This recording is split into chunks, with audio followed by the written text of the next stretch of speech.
এই green cat rescue করছি উত্তর পাবিয়েছড়া কাপড় দিতে বিষ্ণে হ্যাঁ বিষ্ণে রেস্কিউ করছে সাগর দেবনাথ। যাও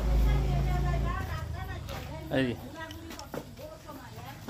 না এটা বিষাক্ত না, কিন্তু এটা বিষাক্ত না, না এটা কামড় দেয় না।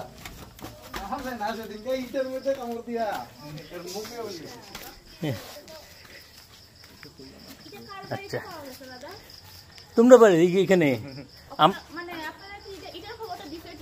এই দোকানে মালিকের ঢুকছে দেখছে তারা। আচ্ছা আপনাদের বাড়ির মালিকের নাম কোন? তো আপনাদের বাড়ির মালিকের নাম সুধাংশু শেখর সিনহা। আচ্ছা আমরা এখন সুধাংশু শেখর সিলের বাড়ি থেকে একটা গ্রিন ক্যাট রেস্কিউ করছি। রেস্কিউ করছে আমাদের গ্রুপের মেম্বার সাগর দেবনাথ, সাথে আছে রূপক।